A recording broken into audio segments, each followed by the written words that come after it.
Hello friends, my name is Khan and once again welcome back to my YouTube channel Karim classes. दोस्तों, आज की इस video में हम समझने का प्रयास करेंगे कि ये एडजेक्टिव क्लोज होती क्या है, किस तरीके से एक सेंटेंस में इनकी पहचान की जाती है और किस तरीके से एडजेक्टिव क्लोज का यूज़ कर कर हम एक कॉम्प्लेक्स सेंटेंस बना सकते हैं। तो ये सभी बातें आज की इस वीडियो में हम जानने का प्रयास करेंगे।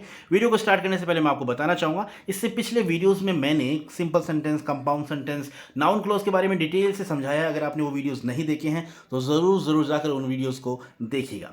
चलिए बिना देरी किए शुरू करते हैं आज के इस वीडियो को और समझने का प्रयास करते हैं कि ये एडजेक्टिव क्लोज क्या होती हैं। दोस्तों, मैं आपको बताना चाहूँगा, जैसे कि आप स्क्रीन पर देख पा रहे हैं, आज का हमारा जो टॉपिक है वो एडजेक्टिव क्लोज है। तो एडजेक्टिव क्लोज क्या होती है? दोस्तों, एडजेक्टिव के बारे में अगर मैं आपको बताऊं तो एडजेक्टिव हिंदी में से बोलते हैं विशेषण, और एडजेक्टिव का मतलब होता है जब कोई वर्ड नाउन या प्रोनाउन के बारे में एडिशनल इंफॉर्मेशन देता है तो वो वर्ड जो होता है वो एडजेक्टिव कहलाता है। ठीक है। और इसी तरीके से अगर कोई क्लोज है जो नाउन या प्रोनाउन के बारे में हमें अतिरिक्त जानकारी दे रही है, एडिशनल इंफॉर्मेशन दे रही है, तो इसका मतलब वो जो क्लोज है ना वहां पर, वो क्लोज एडजेक्टिव क्लोज है। ठीक है। अब देखते हैं कुछ सेंटेंस मैं आपके लिए लेकर आया हूं। इन सेंटेंस के माध्यम से हम इस कॉन्सेप्ट को समझने का प्रयास करेंगे। बड़ा ईजी सा कॉन्सेप्ट है, बस इस वीडियो को देखेंगे तो आप इजीली इस चीज को समझ पाएंगे। तो चलिए शुरू करते हैं। एडजेक्टिव क्लोज का प्रयोग करके किस तरीके से आप कॉम्प्लेक्स सेंटेंस बनाएंगे।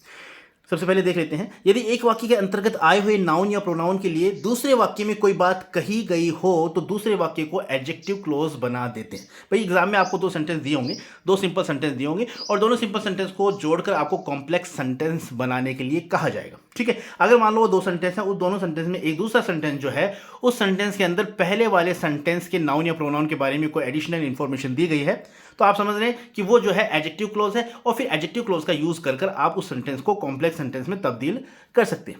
एग्जांपल देख लेते हैं, सेंटेंस आपके सामने, जब आप इन सेंटेंस को जोड़कर बनाएंगे तो इजीली आप समझ पाएंगे। जैसे कि पहला एग्जांपल आपके सामने है, I saw a dog, the dog was lying on the road. यानी मैंने एक कुत्ता देखा और कुत्ता जो था वो रोड पर लेटा हुआ था। ठीक है। तो यानी कुत्ते के बारे में एक एडिशनल इंफॉर्मेशन दे दी। कुत्ता हमारा क्या है? नाउन है। और नाउन के बारे में जो अगली क्लोज है, अगला जो सेंटेंस है, उस सेंटेंस में नाउन के बारे में एक एडिशनल इंफॉर्मेशन दी गई है। यानी इन दोनों सेंटेंस को जब आप कॉम्प्लेक्स सेंटेंस बनाएंगे तो यहां पर आप एडजेक्टिव क्लोज का यूज कर सकते हैं। देखिए, जैसे आई सा अ डॉग, अब यहां पर जो एडजेक्टिव जो आप सबऑर्डिनेट कंजक्शन लगाएंगे WH वर्ड, वो यहां पर आप विच लगा सकते हैं। विच का मतलब होता है जो। ठीक है। जब बीच में आता है सेंटेंस के तो वहां पर इसका सेंस, जो का सेंस निकल कर आता है।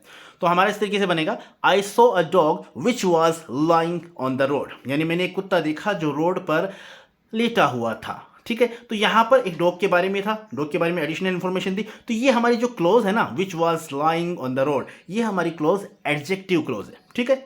आप समझ गए होंगे भी एडजेक्टिव क्लोज मैंने क्यों कहा, क्योंकि ये नाउन के बारे में एक एडिशनल इंफॉर्मेशन हमें दे रही। और एग्जाम्पल देख लेते हैं, I gave him a camera, the camera was very cheap.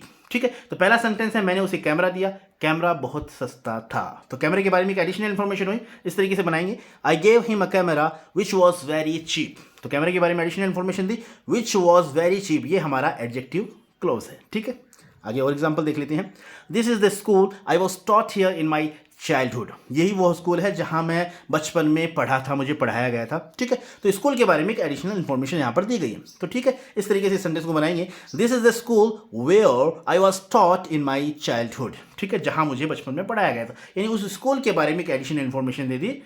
ठीक है। तो ये हमारी जो एडिशनल, स्कूल हमारा नाउन हो गया तो नाउन के बारे में एडिशनल इंफॉर्मेशन दी। अगर कोई वर्ड होता तो वो हमारा एडजेक्टिव होता, और यहां पर क्लोज है तो इसका मतलब ये हमारी जो क्लोज है वो हमारी एडजेक्टिव क्लोज है। ठीक है।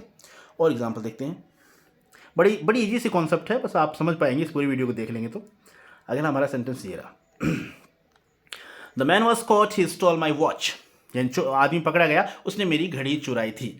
तो हम इसे इस तरीके से बनाएंगे, द मैन, अब यहाँ मैन हमारा नाउन हो गया और नाउन के बारे में क्या बताया, हु स्टॉल माई वॉच, जिसने मेरी घड़ी चुराई थी। तो ये जो हमारी क्लोज हो गई, ये किसको मॉडिफाई करी, किसके बारे में एडिशनल इंफॉर्मेशन दे रही है, मैन के बारे में। तो इसका मतलब ये हमारी होगी एडजेक्टिव क्लोज वॉज कॉट। तो इस तरीके से आप अपना सिंपली अपना सेंटेंस बना सकते हैं। यानी पहले मैं तो आपको रिकमेंड करना चाहूंगा कि जो दो सिंपल सेंटेंस आपको दिए गए, पहले आप उन्हें जोड़कर हिंदी में एक सेंटेंस बना लीजिए। और अगर आपको ऐसा लग रहा है कि पहला सेंटेंस में जो नाउन है, दूसरे सेंटेंस में उस नाउन के बारे में आपको एडिशनल इंफॉर्मेशन दी गई है, तो वहां पर आप एडजेक्टिव क्लोज इस तरीके से यूज करके अपना सेंटेंस बनाइए। सेंटेंस आपका कॉम्प्लेक्स भी बन जाएगा और एक तरह से एडजेक्टिव क्लोज का आप यूज भी कर पाएंगे और आपका सेंटेंस, आपका आंसर जो है एकदम सही होगा। ठीक है।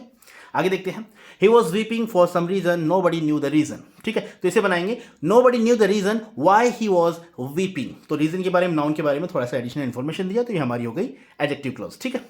My brother will come from Delhi, I don't know the time. तो I don't know the time when my brother will come from Delhi. तो अब टाइम के बारे में थोड़ा सा एडिशनल इन्फॉर्मेशन दे दिया कि भाई कब यानी टाइम के बारे में बताया गया कि मेरा जो भाई है वो दिल्ली से कब आएगा।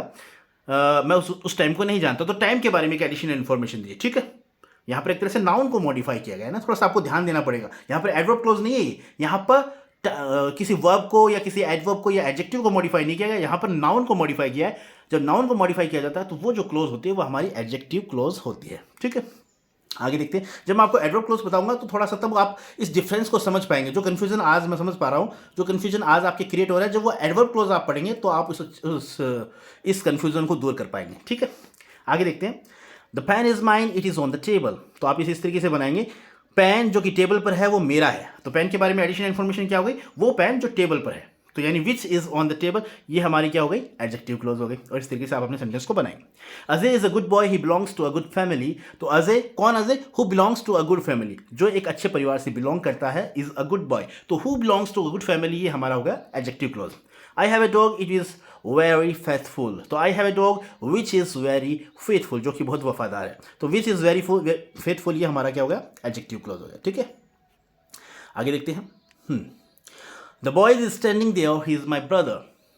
तो आप इसका जो सेंटेंस बनाएंगे, आप दोनों सेंटेंस को जोड़ेंगे तो इस तरीके से बनाएंगे, the boy who is standing there, यानी लड़का जो वहां खड़ा है। तो हु इज स्टैंडिंग देयर ये आपकी एडजेक्टिव क्लोज हुई, इज माई ब्रदर मेरा भाई है, ठीक है।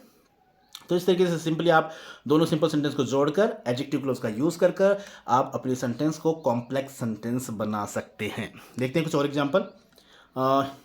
ही did not come to school today, do you know the reason. तो do you know the reason, अब रीजन के बारे में बता दिया, एडिशनल इन्फॉर्मेशन दी, नाउन को मॉडिफाई कर दिया, why he did not come to school today. तो ये हमारा जो क्लोज है, ये क्लोज क्या हो गई, ये क्लोज हमारी हो गई adjective clause. My friend is a liar, he is a famous chess player also. तो my friend who is a liar, who is a liar ये हमारी एडजेक्टिव क्लोज हो गई, is a famous chess player also. इस तरीके से आप अपने सेंटेंस को जोड़कर बना सकते हैं। You gave me a book, it is very interesting. आपने मुझे किताब दी, बहुत इंटरेस्टिंग है। The book that you gave me is very interesting. That you gave me यानी उस किताब के बारे में, किताब जो तुमने मुझे दी थी, इज वेरी इंटरेस्टिंग, बहुत ही इंटरेस्टिंग है। तो दैट यू गेव मी ये हमारी एडजेक्टिव क्लोज है। I met a man, he was blind. तो यहां पर इसे इस तरीके से बनाएंगे, I met a man who was blind. तो यानी एडजेक्टिव क्लोज को, यानी आप जब कॉम्प्लेक्स सेंटेंस बना रहे तो आप इस तरीके से बनाएंगे, I met a man who was blind. तो आपको एडजेक्टिव क्लोज का यहाँ पर यूज करना होगा अगर आप कॉम्प्लेक्स सेंटेंस बना रहे हैं। अगर मान लो ये दो सेंटेंस दिए होते हैं और आपको कहते हैं कि सिंपल सेंटेंस बनाना है, तो आप इसे इस तरीके से बनाते, पीछे मैंने एग्जाम्पल भी दिया है, आप बनाते I met a blind man. तो वहां पर क्यों सिंपल सेंटेंस में हम जानते हैं कि एक सब्जेक्ट और एक ही फाइनाइट वर्ब होती है ना, तो वो सिंपल सेंटेंस बनता। लेकिन यहां पर आपको अगर कहा गया है कॉम्प्लेक्स सेंटेंस बनाना है, तो बाय यूजिंग एडजेक्टिव क्लोज आप इस तरीके से अपने सेंटेंस को कॉम्प्लेक्स सेंटेंस में कन्वर्ट कर सकते हैं, ठीक है। लास्ट एग्जांपल देख लेते हैं। This is the place Imran sir was born here. तो आप इस तरीके से बनाएंगे, this is the place where Imran sir was born. तो इस तरीके से आप अपने सेंटेंस को कॉम्प्लेक्स सेंटेंस में कन्वर्ट करेंगे, ठीक है। तो इस तरीके से आज के इस वीडियो में मैंने आपको समझाने का प्रयास किया कि किस तरीके से आप दो सिंपल सेंटेंस को बाय यूजिंग एडजेक्टिव क्लोज आप एक कॉम्प्लेक्स सेंटेंस में कन्वर्ट कर सकते हैं। इसी तरीके से आगे आने वाले नेक्स्ट वीडियो में मैं आपको एडवर्ब क्लोज के बारे में बताऊंगा। तो इस तरीके से हमारे ये कॉम्प्लेक्स सेंटेंस का जो टॉपिक है वो कंप्लीट होगा, और उसके बाद में एक प्रैक्टिस एक्सरसाइज में आपके लिए, कंबाइंड प्रैक्टिस एक्सरसाइज में आपके लिए लेकर आऊंगा, ताकि आपकी इस टॉपिक पर बेहतर से बेहतरीन पकड़ हो सके। So this is all about the video. I hope you like this video, and if you did, please give it a like and share with your friends and siblings who are especially in 12th class. Once again, thank you so much for watching this video till the very end. See you soon in next video. Till then, take care of yourself. Keep watching, keep growing, keep learning, keep smiling. Once again, thank you. Have a nice day.